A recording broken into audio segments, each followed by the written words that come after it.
नाज़रीन, इस किस्त का आगाज कुद्स से होता है, जहां अमारले मेला को बालन के साथ काहिरा जाने और मुसलमान ताजरों पर नजर रखने को कहता है।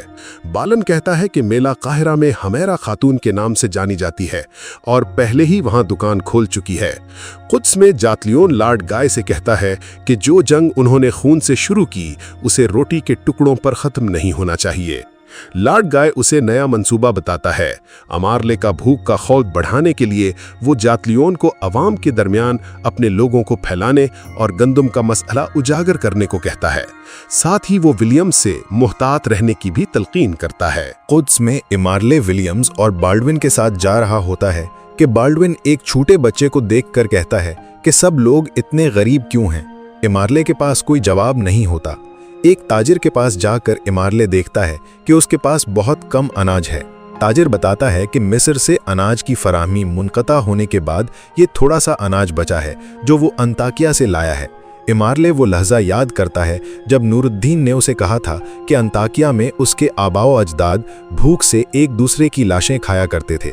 विलियम्स ताजिर को तसल्ली देता है कि जल्द मिस्र से माल पहुंच जाएगा। इधर शाम में शम्सा आगे बढ़ती चली जाती है। सलाहुद्दीन उसे आवाजें देते हैं मगर वो नहीं रुकती।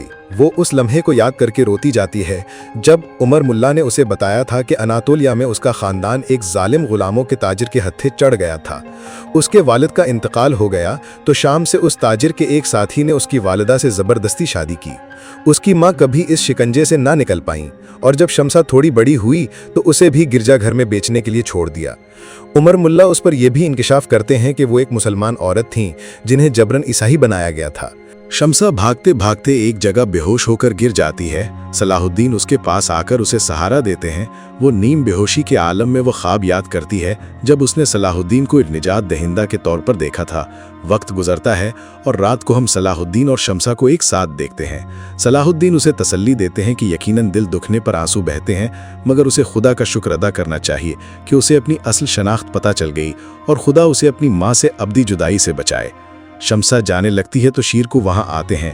वो नूरुद्दीन का मुलाकात का पैगाम देने के बाद सलाहुद्दीन से पूछते हैं कि शम्सा हर वक्त उनके साथ क्यों नजर आती है और उनके घर पर क्या कर रही है। सलाहुद्दीन उन्हें कायल करने की कोशिश करते हैं कि उसने काहिरा में उनकी मदद की थी और अब वो उनकी मदद कर रहे हैं, मगर शीर को दो टोक कहते हैं कि वो शाम में सलाहुद्दीन के लिए है और सलाहुद्दीन से पूछते हैं क्या वो एक ईसाई गाना गाने वाली लड़की से अपने बच्चों की परवरिश करवा सकते हैं। शम्सा ये सब दीवार के पीछे छुपकर सुन रही होती है और रोने लगती है। सलाहुद्दीन फिर से अपने चचा को बताने की कोशिश करते हैं कि वो एक गरीब गमजदा लड़की की मदद कर रहे हैं।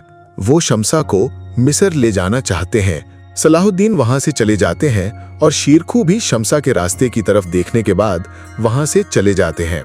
दूसरी जानिब लतीफ और खलील बहुत मेहनत से दवाखाने में खलीफा के लिए दवा बना रहे होते हैं। काफी देर की मेहनत के बाद लतीफ कामयाब हो जाता है और वो दोनों बहुत खुश होते हैं। दूसरी जानिब सुल्तान सलाहुद्दीन से कहते हैं कि अजियत ने उनके सामने से बेबसी का पर्दा हटा दिया है। ये इश्क है जो उन्हें गज़ा के बुलावे के बाद मिस्र बगैर थके जाने पर आमादा कर रहा है। अगर सलाहुद्दीन इस इश्क से आशना नहीं है तो उन्हें अपने रास्ते का पता नहीं हो सकता और जिसके दिल में ये इश्क ना हो उसको जिहाद नसीब नहीं होता। अगले दिन मौदूद सलाहुद्दीन से पूछता है कि काफिला तैयार है तो फिर वो किसके मुंतजिर हैं। सलाहुद्दीन शम्सा का इंतजार कर रहे होते हैं। मौदूद उनसे कहता है कि शीरकू अब बूढ़े हो गए हैं, सलाहुद्दीन को अपने दिल की बात सुननी चाहिए। इसी दौरान फातिमा खातून भागते भागते सलाहुद्दीन के पास आती हैं और शम्सा का पूछती हैं कि वो घर पर नहीं है और दूसरी जानिब से शम्सा आते दिखाई देती है। वो अपनी माँ को अलविदा कहने गई होती है, फिर फातिमा खातून का शुक्रिया अदा करती है। सलाहुद्दीन अपने माँ के हाथ का बूसा लेने के बाद वहां से रवाना हो जाते हैं। दूसरी जानिब मैला बैलन के साथ बगी में सवार होकर मिस्र की तरफ जा रही होती है। वो बैलन को कहती है कि तिजारत की आड़ में उनका मकसद सिर्फ माइल्स का बदला और सलाहुद्दीन का कत्ल है। कहीं वो सलाहुद्दीन से कुर्बत की बुनियाद पर ये मकसद न भुला दे। दूसरी जानिब शाम में शीरकू और यारूकी एक मुहिम के लिए तैयार नजर आते हैं जिसका जायजा लेने के लिए नूरुद्दीन वहां पहुंचते हैं। दूसरी जानिब करातीगन एक घने जंगल में पहुंचकर आवाज देता है कि वो आ गया है। उसी के हुलिये का एक शख्स निकलता है और कहता है कि वो जानता था कि करातीगन आएगा। फिर वो लम्हा दिखाया जाता है जब उस शख्स ने करातीगन को जालिमों से बचाया था। दूसरी जानिब सलाहुद्दीन अपने साथियों के हमरा एक जगह पर रुककर काजी फाजिल का इंतजार करने लगते हैं। काजी फाजिल वहां पहुंचते हैं तो सलाहुद्दीन उनकी हर तरह की मदद के लिए शुक्रिया अदा करते हैं। काजी फाजिल के पूछने पर सलाहुद्दीन बताते हैं कि शमसा उनके साथ थी, मगर इस मामले में बाद में बात होगी, और वो दाखिले का रास्ता पूछते हैं।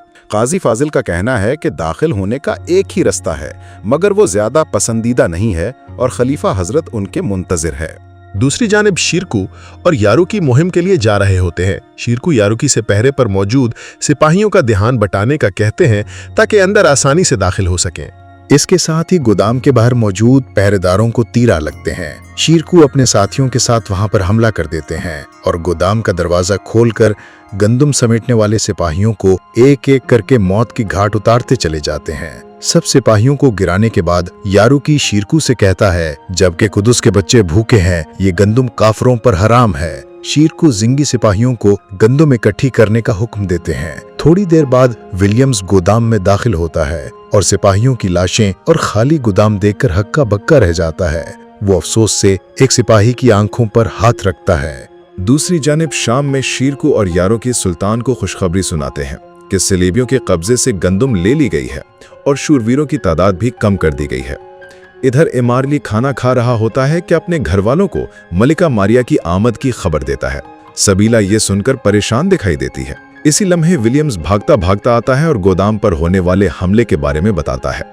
इमारले की जुबान पर फौरन नूरुद्दीन का नाम आता है, मगर वो विलियम्स को मिस्र से आने वाली गंदम के बारे में तसल्ली देता है। सलाहुद्दीन अय्यूबी की मुकम्मल एक साथ देखने के लिए चैनल को लाइक और सब्सक्राइब करना मत भूलें।